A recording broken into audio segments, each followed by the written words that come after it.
2024 के बाद जब केंद्रीय गृह मंत्री अमित शाह ने दावा किया कि 31 मार्च 2026 तक माओवाद को जड़ से समाप्त कर दिया जाएगा, तो उसके बाद फोर्स ने अपना पैंतरा इतना बदला कि लगातार माओवादियों को बड़ा नुकसान हुआ। और नुकसान होने के साथ साथ माओवादी अपने आप को फिर से संगठित नहीं कर पा रहे थे। ऐसे में माओवादियों के शीर्ष नेता वेणुगोपाल ने अपने 50 साथियों के साथ में गढ़चिरौली में जाकर आत्मसमर्पण कर दिया था। ठीक उसके बाद रुपेश उर्फ सतीश कोपा ने अपने 210 साथियों के साथ आत्मसमर्पण किया। इस दौरान भी कुछ माओवादी थे जो चाहते थे कि ये हथियारबंद संघर्ष लगातार जारी रहे, लेकिन इसके साथ ही साथ जब ये लगने लगा कि अब ये संघर्ष हथियारों के साथ जारी नहीं किया जा सकता, तो अब माओवादियों के लौटने का सिलसिला लगातार जारी है। और आज एक बार फिर से छत्तीसगढ़ पुलिस को एक बहुत बड़ी सफलता मिलने जा रही है, क्योंकि इस वक्त मैं जिस जंगल में हूँ उस जंगल से 12 की संख्या में माओवादी वापस लौट रहे हैं संगठन में। और इसमें सबसे बड़ा जो नाम था एमएमसी जोन का रामधेर, जो कि सेंट्रल कमेटी के सदस्य हैं। इन पर लगभग 1 करोड़ रुपए का इनाम है सेंट्रल कमेटी के सदस्य होने के नाते। ये सभी माओवादी अपने हथियारों के साथ वापस लौट रहे हैं। तो इनसे बातचीत करते हैं। दादा, ये बताएं कि क्या चाहते हैं आप? सबसे पहले आप बोल रहे थे आप कुछ अपील करना चाहते हैं अपने पार्टी वालों की। और जी, सबसे पहले मैं बस्तर टाकीज और विकास तिवारी जी को धन्यवाद देना चाहता हूँ। हम लोग पिछले दिनों से देख रहे थे कि सोनू दादा, सतीश दादा, ये लोग आत्मसमर्पण करने के बाद अपना अपना उन्होंने बयान जारी किए थे और सबको देख रहे थे हम लोग। और साथ ही हमारे पार्टी के महासचिव कॉमरेड BR दादा के भी उनके बीच में जो संवाद हुआ था उसका बारे में हमने सुन रहे थे कि उसके बाद भी हम लोग यहाँ MMC में कार्यरत थे। और इस बीच में अगर कुछ बचे हुए PB मेंबरों से, सेंट्रल कमेटी सदस्यों से आंदोलन को जारी रखने के संबंधित अगर कुछ मार्गदर्शन आएगा, ये हम सोच रहे थे, मगर आज की परिस्थिति में वो समन्वय हो नहीं पाया और सभी किस्म का समन्वय टूट गए थे और रोज के रोज और टूटते जा रहे थे।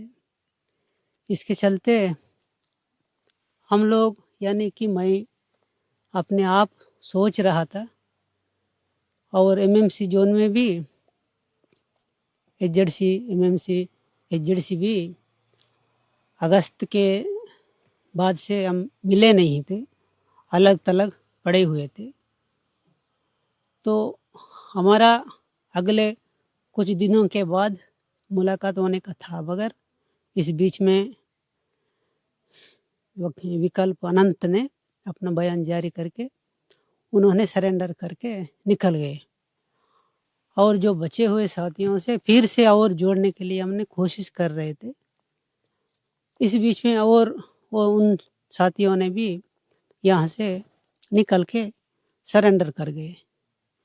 फिर बचे हुए थे हम ही, तो इसलिए हमको भी यहाँ से अभी सभी गए हैं तो हम भी निकल जाएंगे, मुख्य धारा में जुड़ेंगे और समाज सेवा समाज में जोड़ के ही करेंगे। संवैधानिक दायरे के अंदर ही हम रह के काम करेंगे। ये सोच के हम 12 लोग, हम 14 लोग थे, मगर 2 साथियों को हमने भेज दिए और बाकी साथियों को ढूंढने। तब तक वो लोग निकल गए थे, तो हम 12 लोग बच गए और 12 लोग निकल कर आने के लिए हमने निर्णय लिया और बस्तर टाकीज को फोन लगा के बुला के उसके द्वारा हम उस मतलब बस्तर टाकीज मीडिया के द्वारा हम जाएंगे शासन से।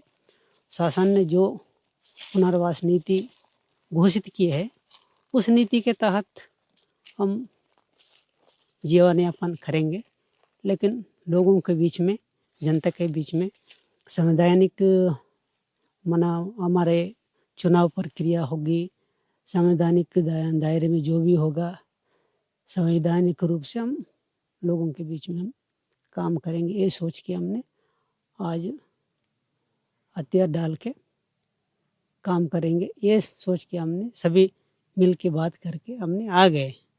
अगर सभी एक साथ मिल जाते तब भी हम ये निर्णय लेके आने वाले थे, मगर हमारा ऊपर बहुत तो प्रेशर बनता गया।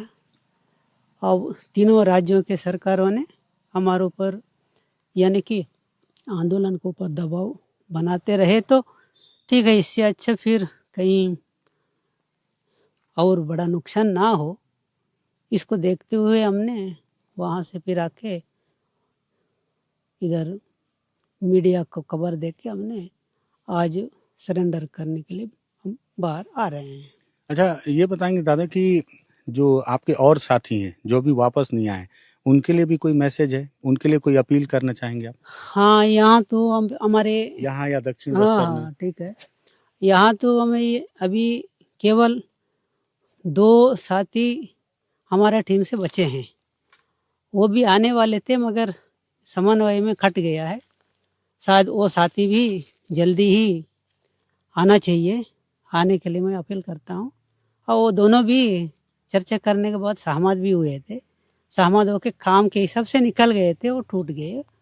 वो जरूर इसमें सहभाग होने के लिए मैं कोशिश करता हूँ कि आए हो।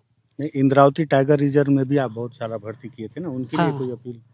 और इसके बाद आज के परिस्थिति सशस्त्र संघर्ष के जरिए वो सारा समस्याएं आके खड़ी है। इसके जरिए अब संघर्ष बहुत गतिरोध में आ गई है, इसलिए हमारे बस्तर में भी है और देश में भी है। अब ये सोचने की बात है कि और आगे ये प्रक्रिया कैसा लें। वो शायद अपना अपने जगह में सोच रहे होंगे, उसके हिसाब से वो सोचें। यह तो अपना अपना मत हो सकता है। अब मेरा मत तो ये है, अब व्यक्तिगत रूप से आप चाहेंगे कि वो लोग भी वापस आए?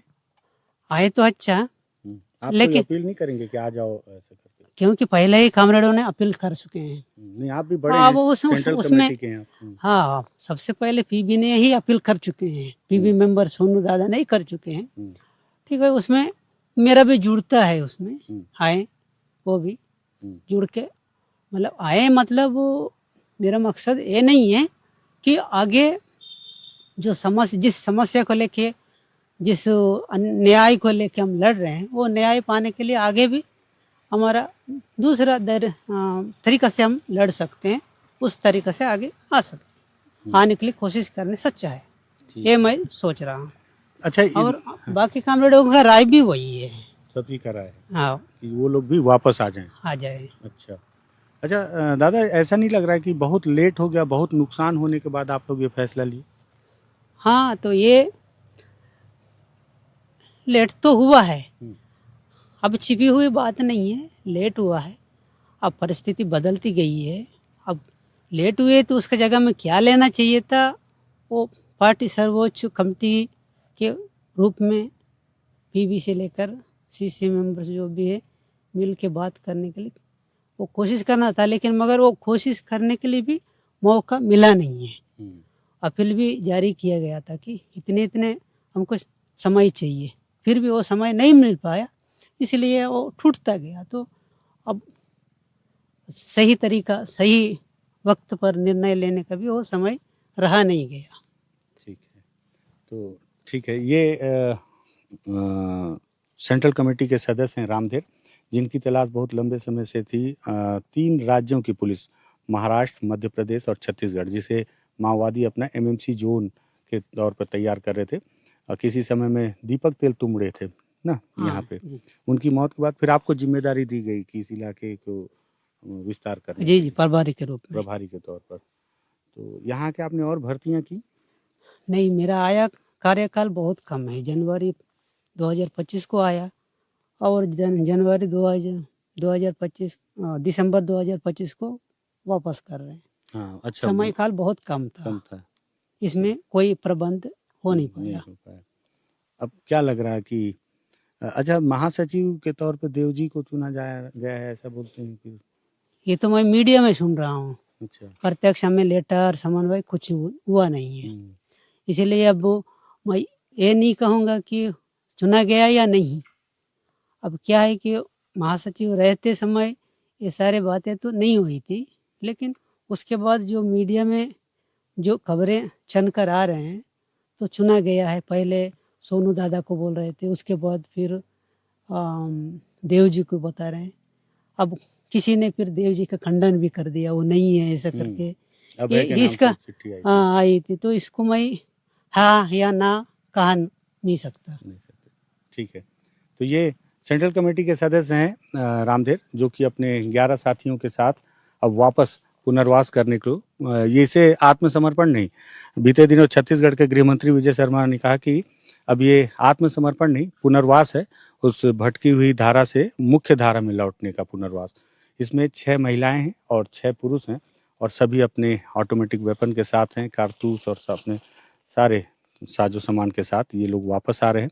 और आज राजनांदगांव में इनका जो है, हो सकता है कि छत्तीसगढ़ के मुख्यमंत्री विष्णुदेव साय भी उस वक्त मौजूद हों जब ये लोग पहुंचेंगे। राजनांदगांव और खैरागढ़ के मध्य जंगलों से एनडीटीवी के लिए विकास तिवारी।